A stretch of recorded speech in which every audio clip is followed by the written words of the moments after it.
Welcome to the Health and Wealth Power Hour, the podcast that provides you with the knowledge and insights you need to achieve physical, mental, and financial well-being. I'm your host, Arlen Pickett, a business consultant who's passionate about helping people achieve a more balanced and healthier life.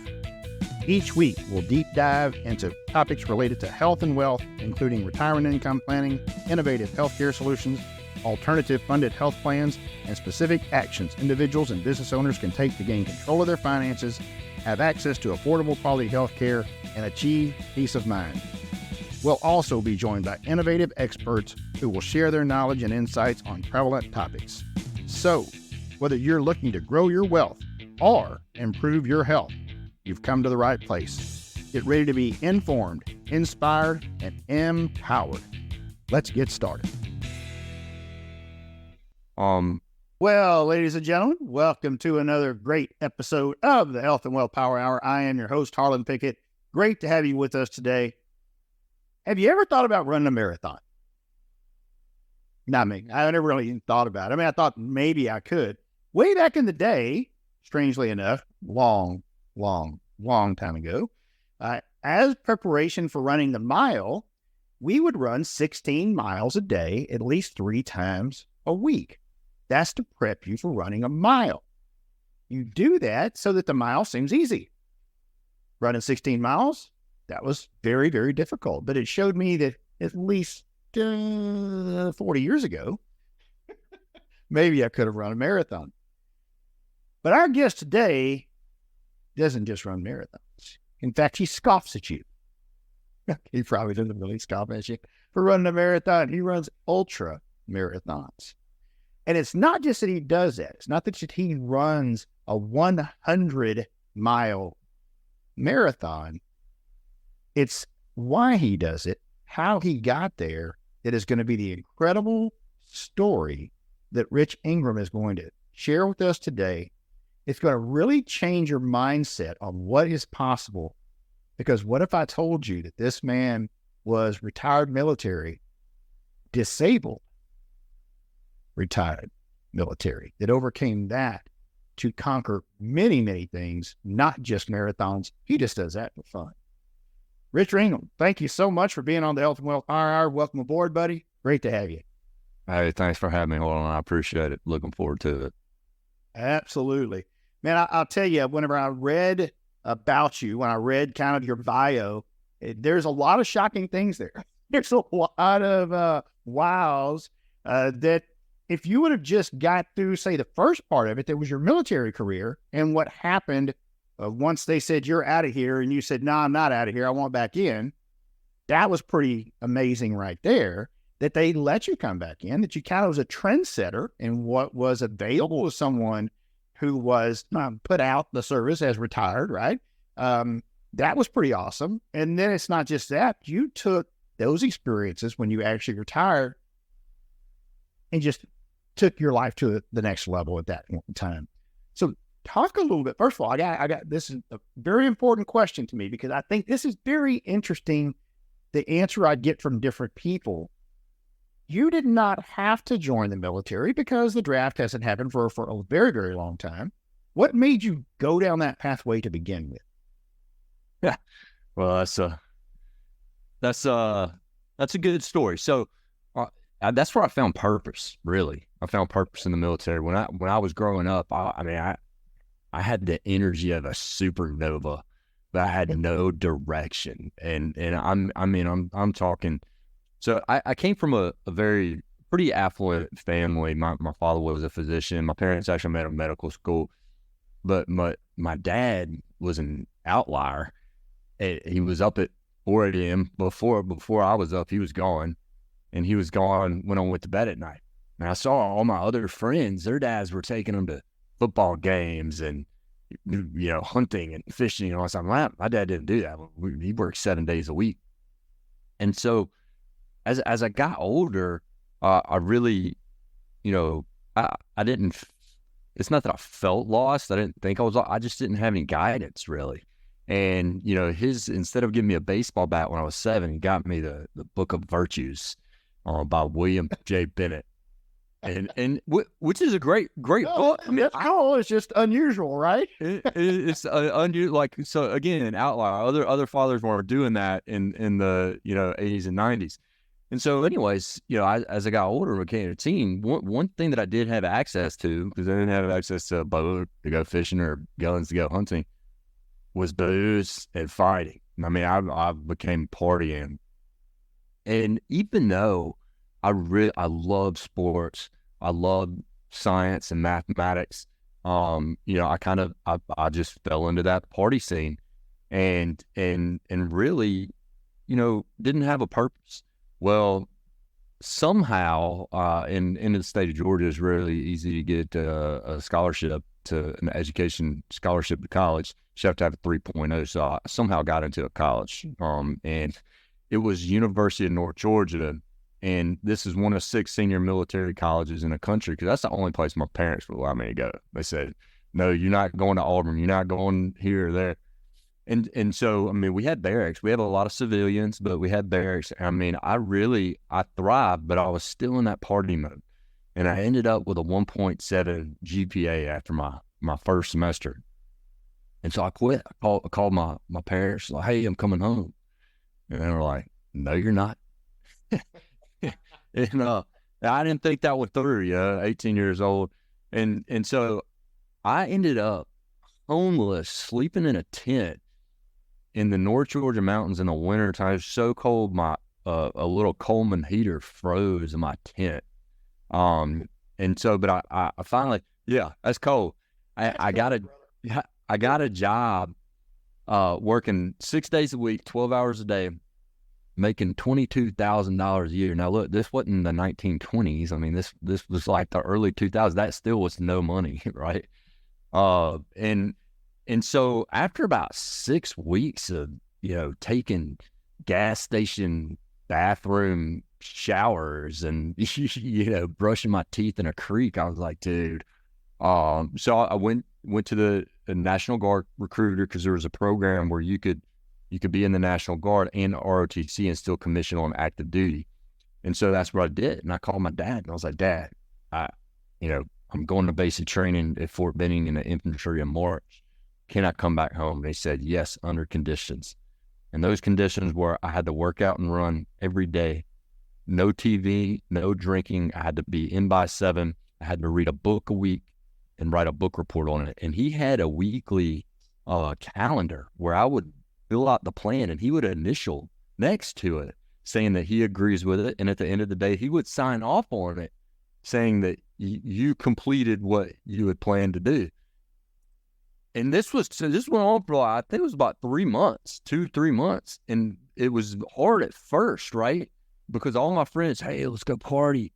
But after a while, I was like, man, I mean, 1 book turned into 3 books a week. And when I got a basic training, I fell in love with the military, because there is no greater profession that is as honorable as being a soldier.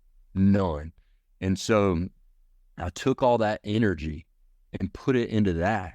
And I mean, I fell in love with that. I really was good at it. And so that's the long story of why I joined the military. Is really, I mean, my parents knew, like, that you need structure. And, but my dad, I loathed him for being an outlier. And through that experience, that sent me on a different trajectory of, to be successful, you need to be an outlier, and you have to challenge yourself. And he really helped me find, what at the time, what I thought was my purpose, right? Which we can get into later, of why purpose, you got to really delve a little bit deeper in finding it. But yeah, that's it.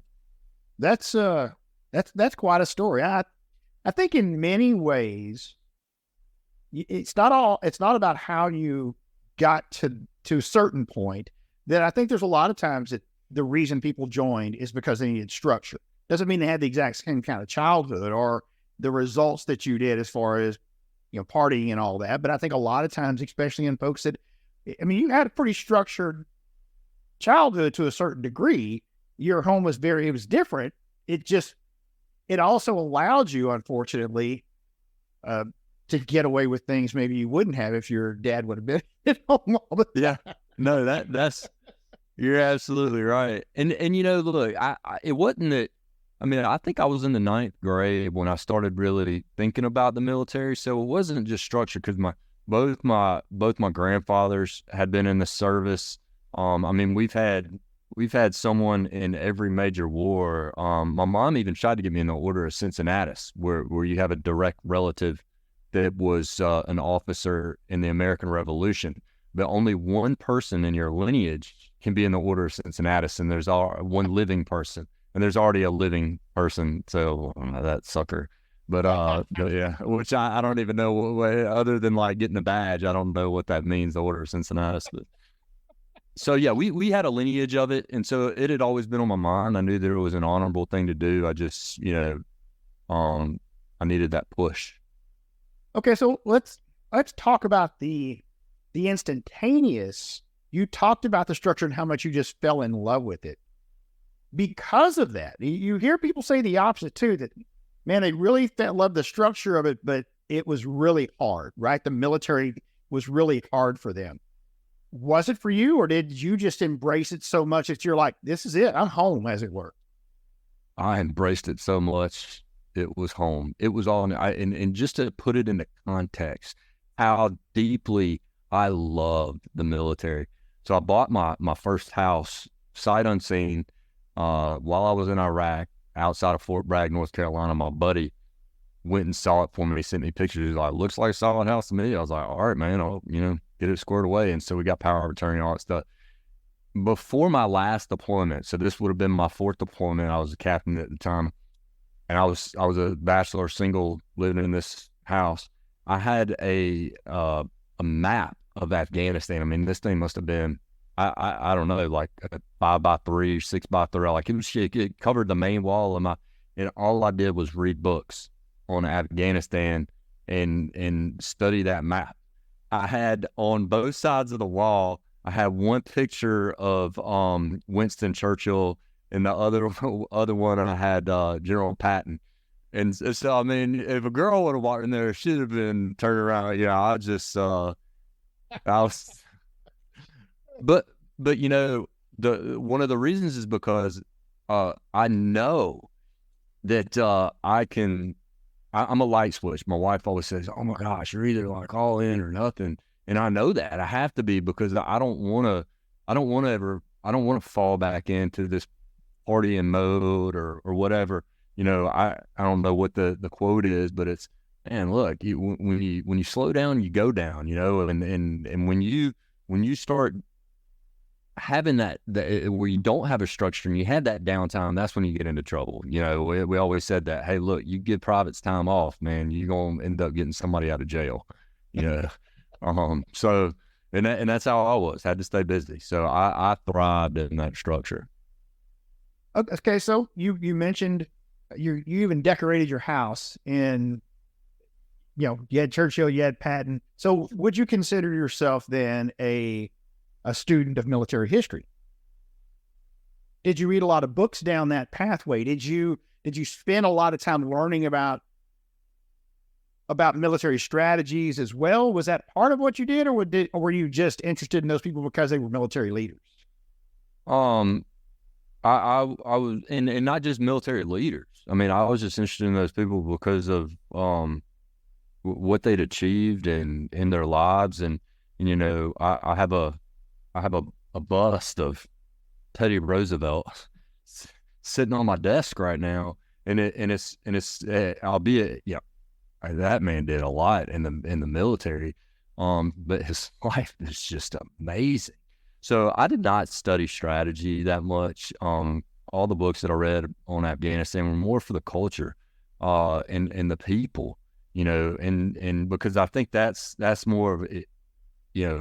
We call them the enemy, but I started an intimate relationship, and so I was over there during the Quran book burning and all that. If you remember, that was like a national, international, catastrophe or whatever.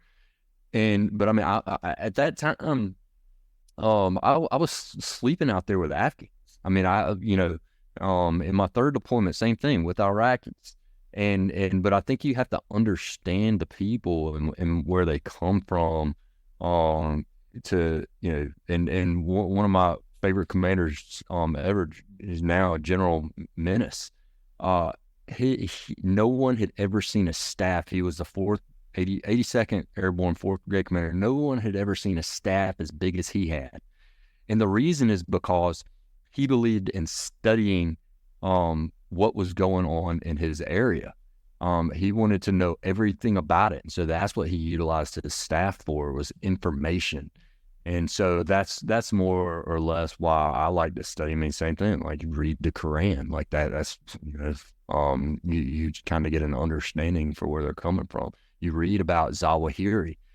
He was one of the ones who really put the deadly front on Islam, which is not realistic. I mean, it's kind of like he started a cult. And so anyways, without having that information, you would never know what you're going into. And then, you're going to start with these racial slurs of these people that you're fighting next to and all this stuff, because that's just what you hear. We'll do a little research and let's really figure it out. So anyways, I'll get off that soapbox, but that's why I was reading as much as I could. Well, I think that provides valuable insight. It really does. I think it provides valuable insight, not just for you, but it provides a valuable insight into, I think, the listeners, to who you are. Because my first thought was, okay, you're so involved in the military thing. Yeah, you want to know history, you want to know strategy, you want to know all these things. And quite honestly, you did, but you went a different route. You went by learning where you were at and about the people and about the culture and about all that, which is just as important, if not more important, because otherwise you were doomed to some of the same failures that you were seeing other people have. You're absolutely right. Look, and it's relative to everything, right? I mean, it is. Everything that you do before you get into something, you need to study as much as you can. But what I find, especially in that situation in the military, let's figure out what are their cultural norms. What's the society like? Because when you really look at it, nobody really stops to think about this, but the Taliban started out as a good news story. It really did. I mean, it was, when Omar started that, it was in around, I can't remember, around Maiwan district, Kandahar province. But after the Russians left, there was civil war. The warlords were just fighting each other. And what ended up happening is these warlords owned different parts of the country. And if you were traveling from west to east Afghanistan, hauling whatever, they would tax you when you came through. And by the time you got to where you're going, you had zero money. You couldn't even feed your family. And so that was one of the reasons. But what really set them off and what started getting them famous was they saved a child. There was a warlord. They started these kidnappings and they put them into their militaries and stuff and so on. So you're not doing that here. And so that's kind of how the Taliban started. And then, whatever you think about, they got huge or whatever. You had the Pakistan Taliban. Really, the only thing that they wanted initially was that they wanted people to leave their area and stop influencing them. I've said it from the beginning, if we just started from the beginning, gave them a political block in the government and said, hey, here, you have some say-so, and then we stepped aside, but we somehow figured out how to train the Afghan population on, because they have more unmined minerals than almost anywhere else in the country. And if we train them on engineering, mathematics, drilling, and then security to go in and mine those minerals on something. I mean, I'll be honest with you, look, let's just be straight up. And America probably doesn't have the intestinal fortitude for this. We just said, hey, we want a 10% royalty forever. We're going to teach you how to do this. And then boom, we're out. I mean, we're averted, right? But, that's just me solving the world's problems without, again, we will never have the full information that our military leaders who are paid a lot of money way above my pay grade will have. But it all starts with information and knowing the people. Yeah. Well, we kind of If you've ever listened to the show before today, you realize that we kind of go off on tangents on the show. So there we went off. There you go. That was my tangent. Sorry. There you go. Okay, well, that's probably not the last one, but that was just the first maybe of many. We'll see how well we kind of stick to the story today, but that's okay. Well, you loved military. You dove into the life, but just like all stories, it wasn't always smooth sailing. You obviously had a pretty major occurrence happen to you, and that caused you eventually to be disabled. So if you don't mind, share a little bit of that story and, kind of where you were at the time and what was going on and kind of what happened. Yeah. So I was, this is when I was enlisted. This is my first deployment. So I was actually in college, and this is when I was still in the National Guard. Our unit got orders to deploy to Iraq. And so in 2005, we set out and were stationed just southwest of Baghdad. So it's called the Triangle of Death. That tells you anything. And so this is Lutafia, Mahmadiyya, Yusufia is the Triangle of Death in that area. And I've been in country probably 2.5 months, and I'm telling you, Harlan, I loved it. I mean, I was volunteer for every mission and everything that we could do. I was in a reconnaissance platoon. And but this particular day, it was on a 4-vehicle Humvee patrol, and I think we're just doing a presence patrol, basically showing, hey, we are here. And look, I was in that turret, and this is before we had huge up armored, mine resistant vehicles and all that stuff. And so I'm the rear gunner. I have a 50 caliber machine gun, so I'm checking the 6 o'clock. I got the 6 o'clock security, and in my mind, like, nobody's getting in this patrol. And I was ready for the fight, but it didn't happen as I envisioned, right? It took a turn. Our vehicle hit a roadside bomb and subsequently catapulted the vehicle in the air and into a roll and flung me out. And I just remember when that happened, as I was in a vehicle, just saying, lights out, say a prayer. Because I knew I was going to die. Matter of fact, we had a driver in training die in a rollover. And the gunners just didn't survive that, because in a Humvee, half of your body's out. So you're just exposed. But when I landed, I mean, I couldn't believe I was alive. It was just an amazing feeling. But I looked up and I saw my driver was unconscious in the passenger seat of our Humvee. And so when I went to move to go help him, I felt what I thought was just a break in my arm, because I didn't really have any pain. It was just achy. And so I remember taking my right hand and feeling for the brake, and it just hit nothing. And I looked down, and my BDUs, my uniform's soaked in blood, and my arm is hanging on by nothing, by a piece of skin no bigger than your pinky finger.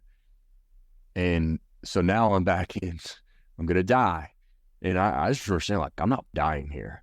And so I picked my arm up and ran with it. And I just, I started kicking the Humvee door, and Spottis would look, just flawless action. I mean, we had rehearsed tourniquets and IVs and everything. And he saved my life. This kid, 18 years old, had just caught up with our unit, and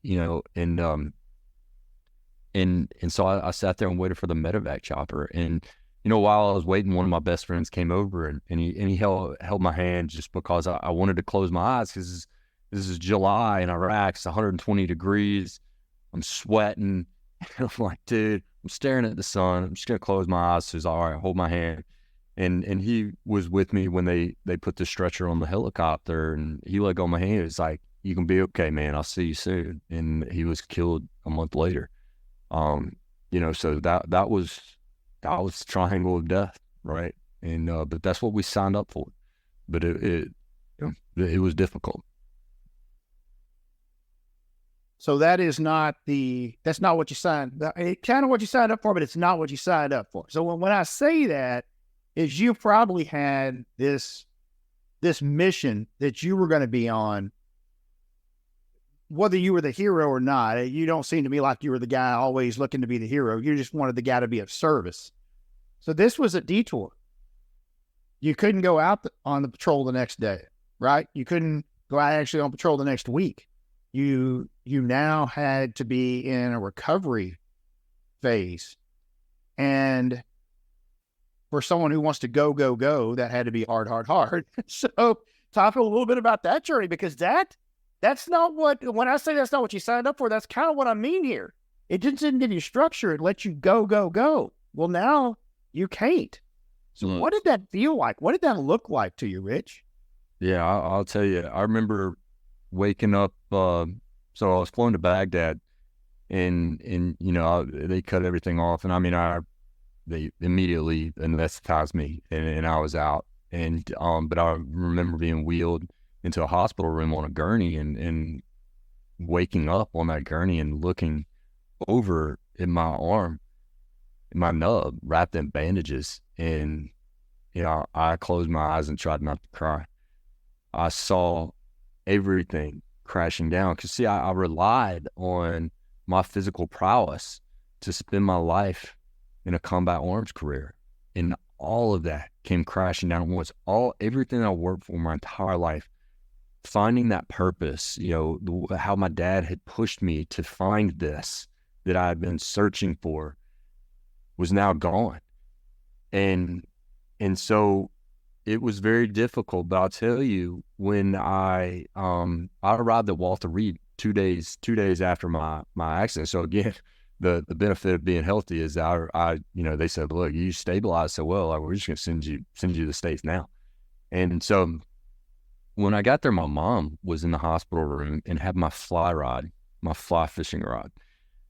And so, of course, I'm thinking, what is a one-armed guy gonna do with this? And shortly thereafter, my cousin came, and he said, dude, because I hadn't been outside yet, I'm still kind of drugged up. And so he takes me out to the front lawn, and he brings my fly rod. I mean, I'm still connected to an IV tree with, the nerve. I mean, there's probably 4 tubes coming out of me, a wound vac. And so he brings the fly rod, and we get it out, and it wasn't long before I broke down and started crying as a grown man, because that one other thing that I had identified with had been taken away. Being on a mountain trout stream is my sanctuary. And Lawrence, my cousin, came over to me, and he said, dude, we are going to get this. Let's try this. So I channeled just all that anger and frustration. And I figured out that I could strip line using my teeth, and I could manipulate my cast, letting the line out with just 2 fingers. I almost broke down crying again, because everything changed for me from what am I going to do now to whatever it takes, I will keep moving forward. And I'll tell you, this was in the first couple weeks that I was in the hospital. And I remember being in the physical therapy room, because amputee arm guys don't really need physical therapy unless they've really, I had seen a lot of atrophy and all that stuff. And so my mom came with me to physical therapy for me to get introduced and everything. And so I went to the treadmill, because I'd always been a runner. I had always been. I mean, this, like a week earlier, I had 2 arms. And all of a sudden, these people started rushing over towards me because I was running. I mean, I was at like 10 miles an hour, just sprinting on this treadmill while I'm still attached to this IV tree. But that was my mom's way when she brought that fly rod of saying, life doesn't have to change for you. And she's absolutely right. And that's, and it really, over the years, one thing I've learned from all of this is that our pains and gains are equitable. We are going to have ups and downs. And as long as we realize when we're in those downs, that they are part of the journey, and there's not one clinically sane human on this earth that hasn't or doesn't feel that way. Everyone has downs, but you can use them as a catalyst for growth. Don't bypass that opportunity to do that, but you have to realize that it's normal to feel that way. And so, but yeah, that's kind of, I was quickly out of the woe is me phase, because I had a great support unit. Yeah, that's amazing that she knew the right thing to bring too. Yeah. I know. No, I used to skip class for days at a time. I mean, like I remember 4 days I took off with I had a Coleman stove and I took some eggs, Coleman stove, and that's probably why I got a 1.7 GPA. And yeah, and I just went and found a trout stream and I camped out, for 3 or 4 days. And, but that's it for me. That's what fly fishing is, the fish. Yeah, that's great. And they are beautiful, and trout are just so mysterious. But everything about the experience, from just whether you're spiritual or not. But for me, when I get out there, I say, man, there's no way there's not a creator here. Like, this is just majestic.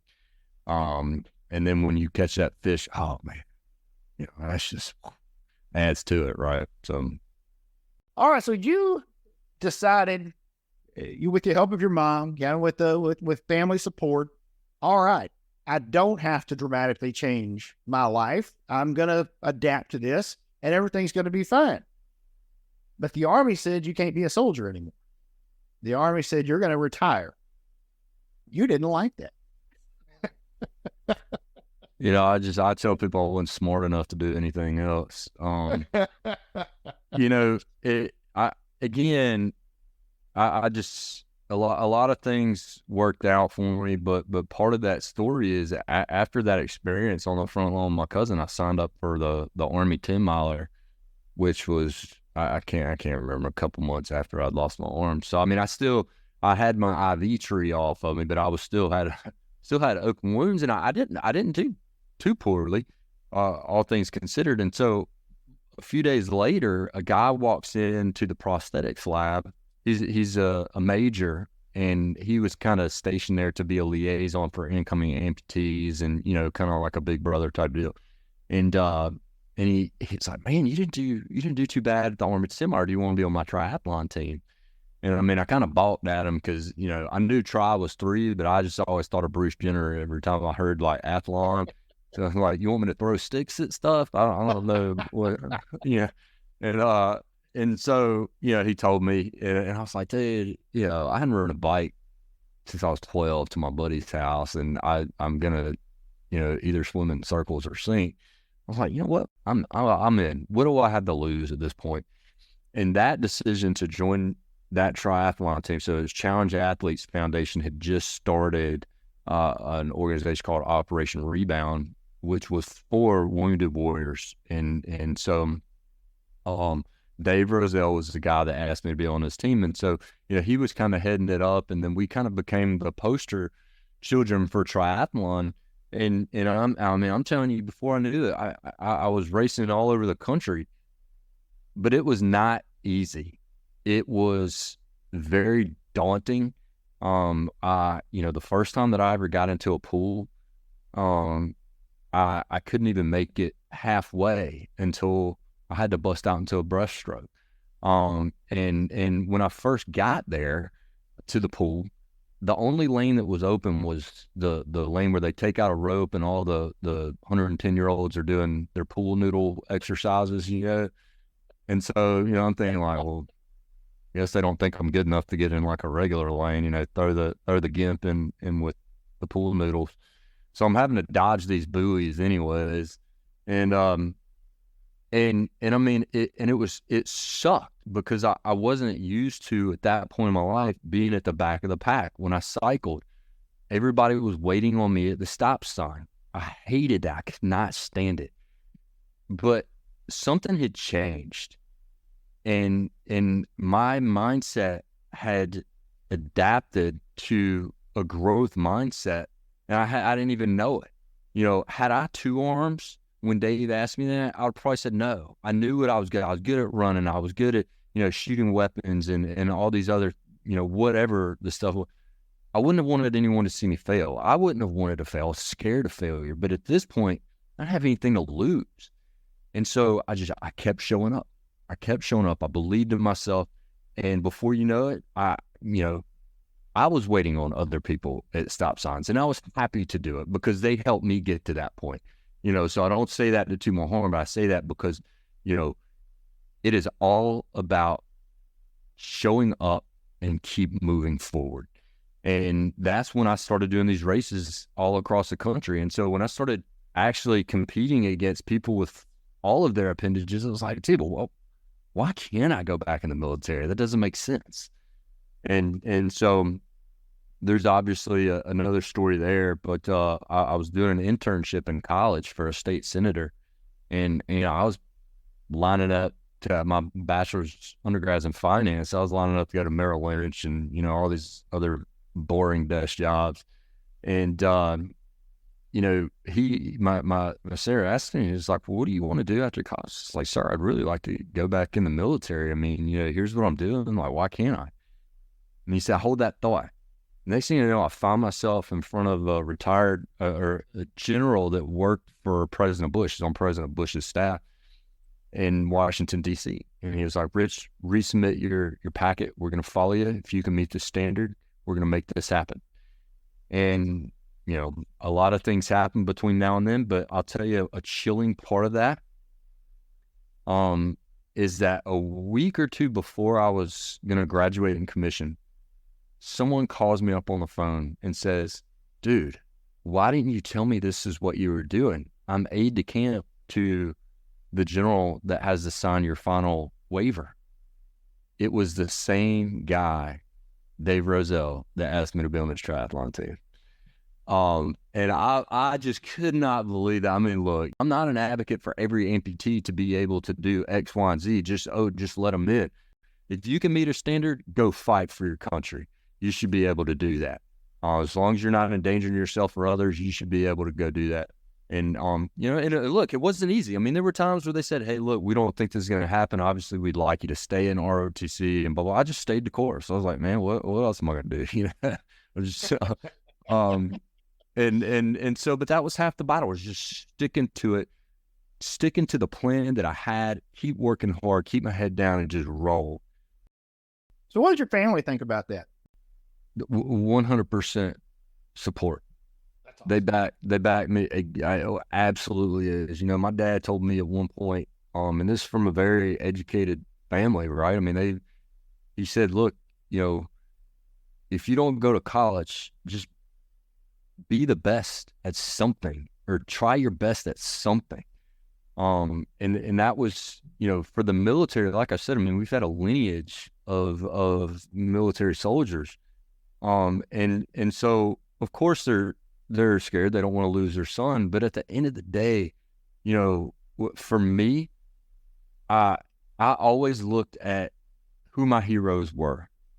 And when I think of, Rangers at Pointe du Hoc, beaches of Normandy, what those guys had to endure, could I ever fill those shoes? I just wanted the shot to be like them. And to be able to lead people like them. And if that meant dying, look, I'm not, anybody tells you they're not scared, I mean, it's that old adage, like, you're scared, but at the same time, it's like, you're not going to know when you die. You get shot in the head. I mean, it's over, right? But what an honorable death. I mean, I know that might sound a little crazy, but better than being drunk and, driving your car in a freaking tree, right? And so my parents just 100%, they backed me again, just that support network. And so yeah, it was a good experience for me. Well, that's awesome. But of course, your story didn't end whenever you got back in the military. You were able to accomplish that. You obviously had some help, as you had mentioned, some political connections and some other people that supported you. When I say some help, people supported you. The policy at that time said it couldn't happen, right? The policy you were trying to overcome did not allow for you to have that type of position, for you to allowed for you to come back to the military. So you were the very first one, if I'm not mistaken, you were the very first one to be able to accomplish that. Is that correct? Right. Yeah. So you just didn't say, I'm back in, yay, just put me in some cushy job and I'll just hang out here until it's time to retire. Oh no, not Rich. Rich said, deploy me, please. Yeah, I was one of those guys. I chase those deployments, and part of it again was, I was still with dealing with trauma. I think, and but I'd always, when I had two arms, that I always wanted to be in Ranger Battalion and at least try out for Delta Selection Combined Arms Group, whatever it's called now, and probably changed since then. But I wanted to be a direct action operator, and but now that I knew that wasn't going to happen. That was very unlikely because I had all of this, and then, that's why I named my company Raw Resilience. You got the sky's the limit, but you got to be real with yourself, right? You still have to be raw, and you have to be true, because if you're not being true with yourself, well, then there's just no point in going down the path that you're on. But so I think that's one of the reasons why. So I deployed again as an officer in 2009, 10, 11, and 12, and then I got out in 2013. And I loved every minute of it. So in your deployments, once you were an officer, now you were a leader of men and women instead of, and I know there's always the chain of command. So you always had someone you had to answer to as well. That's the way it works pretty much anywhere in life, right? I've been married for 32 years, so I know who the boss is. My 5-year-old was the boss. So let's talk a little bit about how it was different this time, though, because when you were the soldier out there taking action, and you wanted every time there was any, it's funny, you were talking about how you volunteered for all the missions. Whenever all you ever hear is you never volunteer for anything in the military, right? Well, there's Rich volunteering for everything, and I know there's probably a little bit of silliness there, but I've heard that. I can't tell you how many times you never volunteer for anything. But now that you're the leader, those missions are on the table for you, or they're not on the table for you. I'm not sure. No, they're not. And I think that's kind of where, like in my first deployment, I was really, I don't know what I was expecting. But it was, when I came in, everything had already been established, right? So this is in 2009. When I took over this platoon, it was, it's basically when you're doing your planning, it's just changing text on a PowerPoint slide, doing the same routes every day, and I know I probably did not do that well in my first deployment as an officer. I probably did not do, not that I did badly. I mean, I've had a lot of guys say, "Man, you were the best officer," but it was just it was a dull environment, and I know that I don't know how to explain it, and so I didn't. I didn't get ranked the top officer in a battalion. I think that that had a lot to do with it. I think I was expecting a lot more as far as action and what I'd really be doing.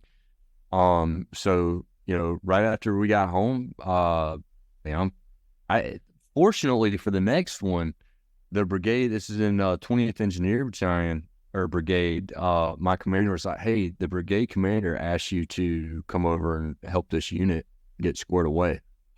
Yes, that's what I'm talking about. And even though so that first deployment, as an officer, even though that was dull, I was a combat engineer, so I had a good chance of seeing action. We just did it. And then the next deployment, I was basically a program manager. So I managed project managers for horizontal engineering. And as dull as that may sound, I was busy. I mean, I had this structure and I turned this unit around. So it was amazing for me. And I learned probably more on that deployment than any other job I've ever had, because I had a lot of autonomy and stuff. So that was really good. And then my final deployment, I was an advisor to Afghans for operational operational exercises. So I had a lot of fun doing that because I was fixing things. I was always engaged, making things better. And had a lot of autonomy as well doing that. So yeah, those were my deployments. So Very, very cool. So in all these experiences, you at this point in time, you'd already done triathlons. So you obviously had a lot of endurance, a lot of very physically fit, as it were. You're going out in these deployments. You're going into countries, as you mentioned earlier, can be extremely hot, can be extremely physically demanding. Even when you're boring, even when you got a boring job, it can still have some very, very big physical demands. But like you mentioned, in 2013, and in that kind of time period, you elected to make an actual retirement. You truly chose at that point in time you're going to walk away from the military. Did you have a plan of what you were going to do? I didn't, and I'll tell you. So when I got back from that fourth deployment, I mean, I had complete autonomy on that deployment. I mean, we were running across Afghanistan in one vehicle, 3 captains, and I mean, it was like we'd roll up into an American, stronghold, and they're like, "Who are you guys? Like, why are y'all driving around with just one vehicle?" So we did whatever we wanted to, and I mean, in that part of Afghanistan, I mean, it's like, like it was wide open, right? So anyway, I won't get into that, but I dismantled. Like, for example, me and this first one, we found this IED and we just took it apart ourselves because it's going to take you forever if you get explosive ordnance to do that. So here I'm like, I got one arm, like taking this IED apart. And then I was the guy trying to build this road. Whenever we found weapons caches or, we'd find, explosive materials, instead of waiting on EOD, I just started putting charges on these things. And so, I mean, you talk about exhilarating, man. Like, we ran out of C4 one time. And so I told the infantry guy, the infantry officer, I was like, "Hey man, I need some more C4." Within 10 minutes, a Ford Ranger just comes peeling up, and the guy gets out smoking a joint, grabs a box of C4. He's an Afghan soldier, and just like throws it, down on the back of the truck. And C4, it'll just burn. You gotta have impact. But anyways. But that's what we're doing. So when I got home, I didn't have any integration from that. I was supposed to go to a captain's career course, and so I got like a week leave. It may have been over Christmas. I can't remember about when I got home. I got into a bar fight, slammed dude's head into a table, and the guy took off, and I was hammered, and I was like, "Oh no, you're coming back," and the cop came up. He's like, "Look, dude, fight's over. That guy's leaving. I'm not going to do anything about this. Like, you just go your own way." I was like, "I'm going to go back in the bar." He's like, "The only thing is you can't go back in the bar." I was like, "Well, fuck you. I'm going back in the bar." And I take off, and the cop is a police officer whom I'm proud to call a brother, grabs me, and I turn around and headbutt him. And I mean, just telling that, like, I'm embarrassed to tell that. They put me in the back of a cop car. I busted out one of the windows, and so all this to say, there was a lot of emotional stuff going on there.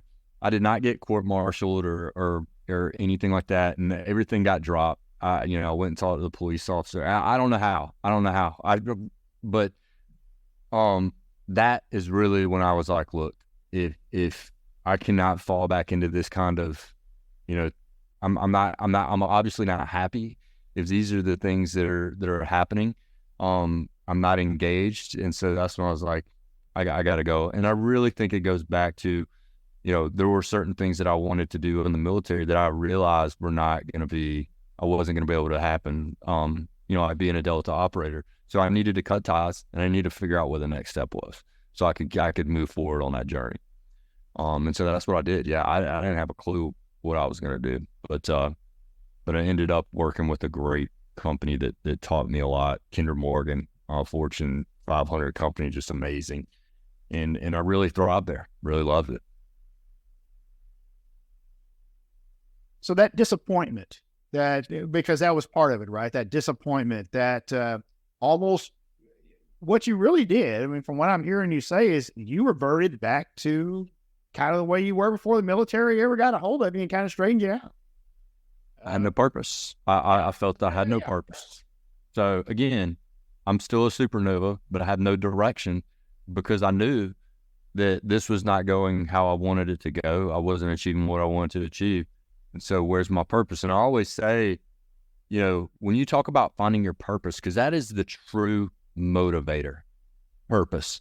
But if you say, I'm a soldier, or soldiering is my purpose, I mean, that's akin to saying, I am a runner, running is my purpose. Well, look, dude, you're one jacked up knee away from not being a runner. So purpose and identity are intertwined. If you lose that surface purpose, well, then you lose your identity. And that's what happened to me as a soldier.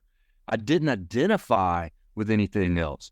And so when I talk about purpose, I talk about digging deep, peel the onions back and saying, you know, for example, now I believe I'm a leader and a motivator. It is my purpose to share my story and motivate other people to staying the course, to, you know, whatever it takes, keep moving forward, believe in yourself. You have hope. All of this is just part of the journey. Let's keep going. And so if I lose my voice and I can't speak, I'll figure out another way to motivate. If I jack up my knee, well, guess what? I've still figured these things out. So I just take a different spin on it. But willpower is really a bullshit word. It is, you know, an executive function in your prefrontal cortex, and it's is a muscle. Every time you hit that gas pedal, you're just depleting that gas that's in your prefrontal cortex. And so at the end of the day, there's a reason why you don't eat the avocado salad and you go for the Lay's chips, you know, because you got nothing left. But when you find your purpose, that's why when you're on a 50-mile run in the mountains and your leg gives out at mile 8, you stop for the remaining 42 miles because of your purpose, not because of willpower. Because willpower is gonna get depleted every single time. And so, you know, that's kind of where I was going with that. When I got out, I lost my purpose again. Yeah. But I think it's interesting, you know, from my point of view here, that it seems like, and I'm sure it wasn't, but you just got a job. It's just, yeah, it could be a good company, but it was just a job. They had to have given you a purpose, though. So what did that look like? I mean, what made you even go down that pathway? Because Kinder Morgan, U.S. military, maybe there's some similarities, but you're going to have to sell me on that. So there are a lot of similarities. They love military personnel, and the corporation is set up as such. And look, the hierarchy in all corporations is set up very similar to the military when you talk about, you know, distinguishing departments and stuff like that. But Kinder Morgan loved military officers because, for the most part, if you can find a good military officer to come in, they're used to fixing problems. They're used to identifying deficiencies, and they're good at leading. You know, it's no longer the old adage of, military guys are just barking orders. That's not how it is. We are taught how to lead people. We are taught how to have intimate relationships with our subordinates and our higher chain of command, so we can understand what's going on and lead them into, you know, our mission. And so that's why Kinder Morgan did that. Now, I was fortunate enough to be put in these positions to say, hey, go fix this. So, you know, we called it traffic. So different customer service departments, maintenance departments. So they put me over, you know, I mean, I'm 3 years in and I'm over 200 and something huge storage tanks, right? 400 pumps, all this stuff. So, hey, we need to fix this. And so that's where the similarity was. And that's why I thrived in that. I mean, and that's why I ended up quitting, because I worked so much that it was similar to the military, that when I met my now wife, she said, look, you're making a salary, which it was good money, but you're working sometimes 7 days a week, and you're making a flat salary. If you put that energy into, you know, running your own business or sales position or something like that, like, it's limitless is what you can earn. whether that was the right decision or not, it led me here, and I'm happy with what I'm doing. As a matter of fact, I love it. But Kinder Morgan, is just amazing. You get support from your higher ups, and I can't say enough about that company. Matter of fact, I stay in touch with all of them. A lot of my superiors, if that says anything. That's awesome. Well, there's another step that you took. I don't know when exactly this happened, but you started running ultra marathons because a regular marathon just wasn't enough for you. So tell me, how in the world did you go down that pathway? So, when I was in the military, I was obviously a pretty good runner. And I signed up. I did my first marathon while I was on leave in Iraq, actually, in my second deployment. And I ended up running in like 3 hours and qualified for Boston Marathon. I was like, man, I'm not bad at this long distance thing. And so I started running a little bit longer. And I got into just loving it. I mean, when I got back home to Fort Bragg, I'd throw my flower rod in my backpack and I'd take off for a couple hours, find a fishing hole, and then I'd run a few hours back, But when I got out, I worked so much that I stopped running. I wasn't as healthy as I'd like to have been. And then that went on for several years because I also had a couple injuries. I tore my hamstring shortly after running that marathon. I just messing around with my little 15-year-old cousin. I tore some ligament in my ankle, so I had to reconstruct my ankle. And I was really too scared to run. But my oldest daughter now, this is about 4 years ago, I'd say, she called the couch my bed because I was, because there's so many benefits to fitness, right? You sleep better. You're on a structure, a schedule, because you got to wake up. Look, inevitably, when you have 3 young children, one of them is going to wake up at 5 a.m. and say, Daddy, I had poopy. So you got to get that running in at 3 o'clock, I mean, and so if you're going to do that, you got to go to bed early. So anyways, my daughter was really the catalyst that put me back into running. And so, pretty much immediately after her saying that, I was like, what in the hell is happening? This is not, and so I started running again. I took it easy. That was probably, I don't remember, it doesn't matter what month it was, but within 2 months, for me being on the couch, I signed up for a 50K, and I was like, all right, I'm gonna go do that. And classic trend that I'm on, and I loved it. I mean, that you meet the people, you meet everybody, but it's also, it's that saying, it's not about the product, it's about the process.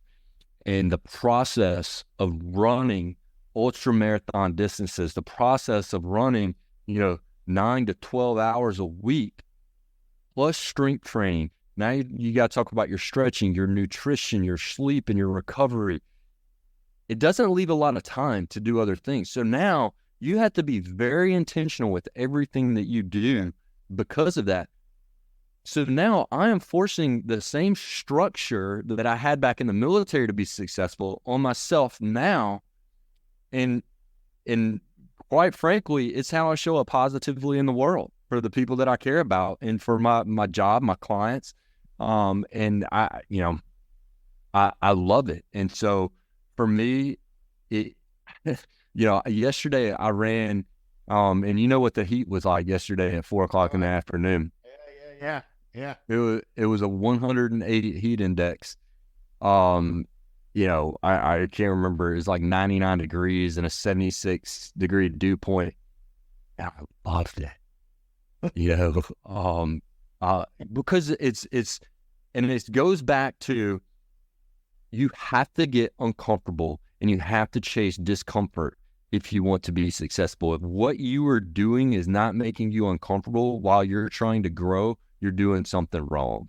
And so, what I tell myself in those situations is like, hey, look, I'm growing right now. I'm growing. I want more growth. I'm going to take this hill. I'm going to keep going up this hill, even though my heart rate's at whatever, like I got this, I'm going to get better. And that goes across anything. If you're in sales, hey, look, you're you've only made this many sales. Well, I need to make this many more sales, this many more calls to get to this number. Let's double down on this.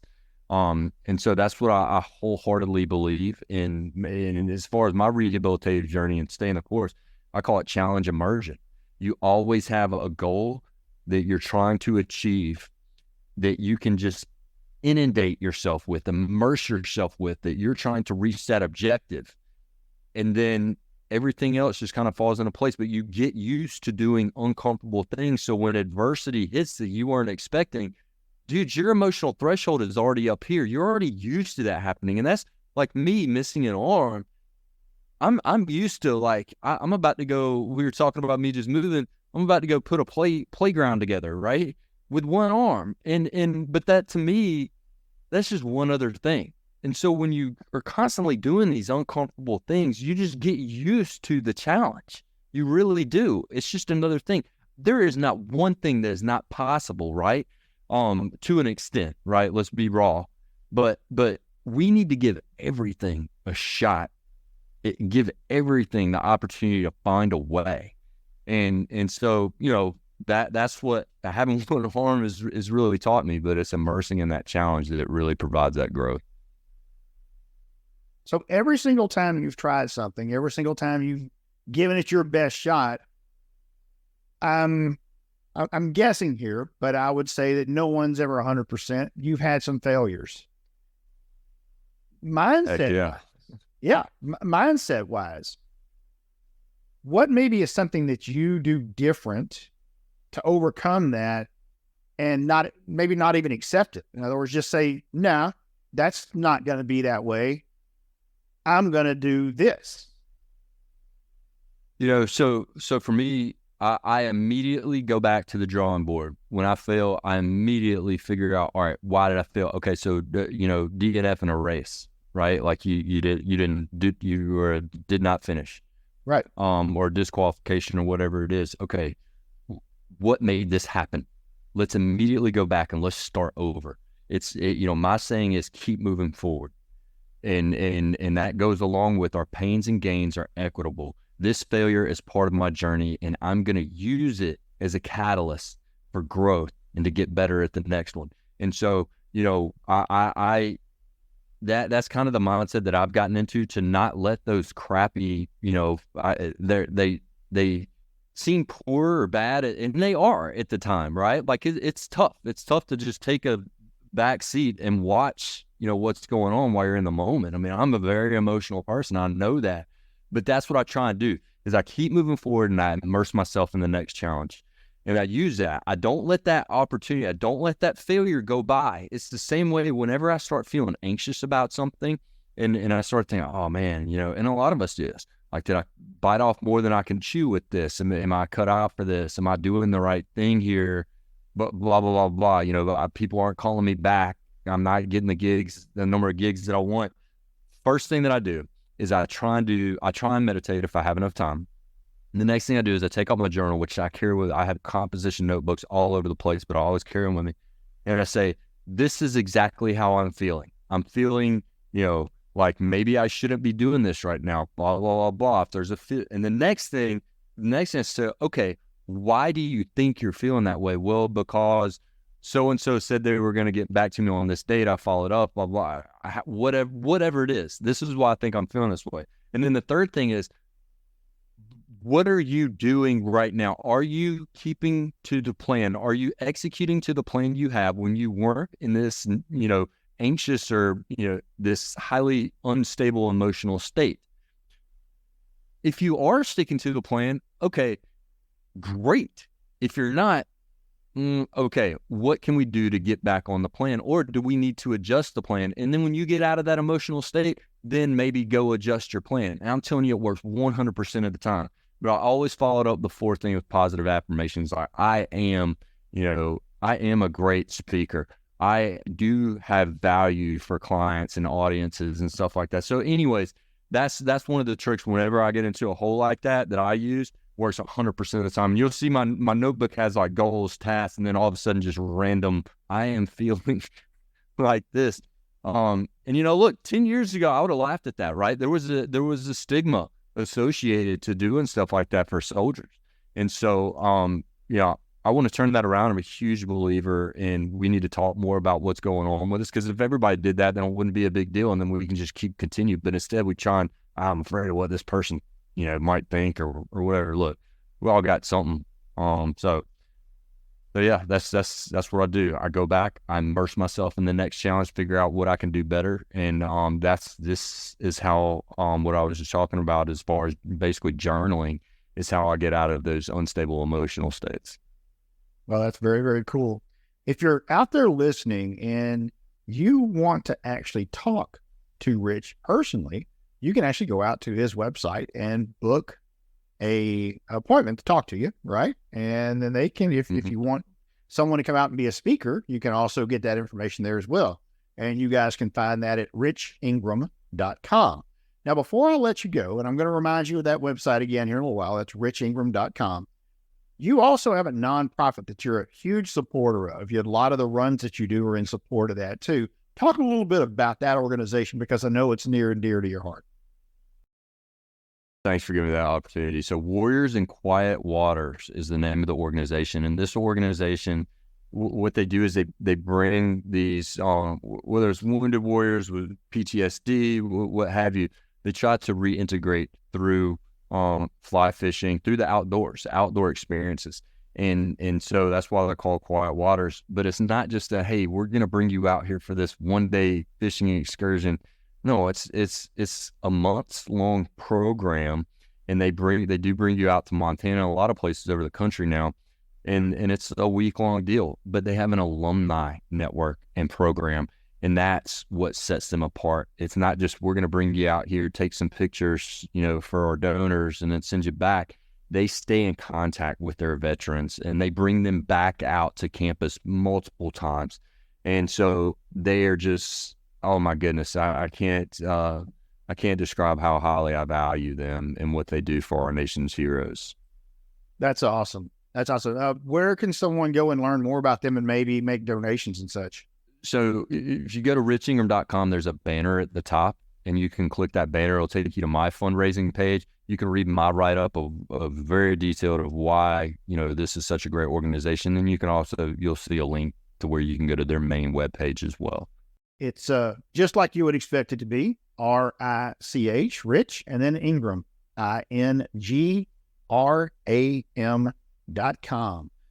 Rich, thank you so much for spending time with us today and telling your extraordinary story. I've always been a huge admirer of our military, and whenever I hear someone with a story like yours and the incredible service that you gave and the love that clearly you have for that service that you did and still have the love for the military, it just inspires the heck out of me too, brother.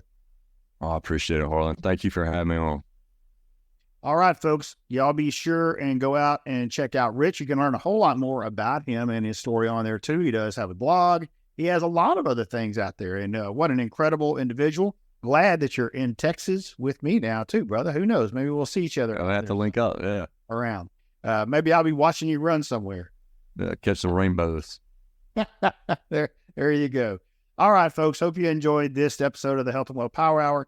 Don't forget, you can also catch some of our other shows last Tuesday of every month, 11 a.m. Central Time. You can always catch the latest episode of Why Does Healthcare Suck? That's right. Why Does Healthcare Suck? We talk about all the different things that our crazy U.S. healthcare system throws at us. If you ever wanted to know what it would look like if the government ran our entire health system, look at the VA. It is a wonderful place. I'm sure that Rich has some comments about that, but I'm just going to let that go. I'm not going to throw him under the bus on the VA. Different conversations. It is a different conversation. But we come visit us on that. Then don't forget, every week I do my Kickstart, where I give you on Mondays, 10 a.m. Central Time.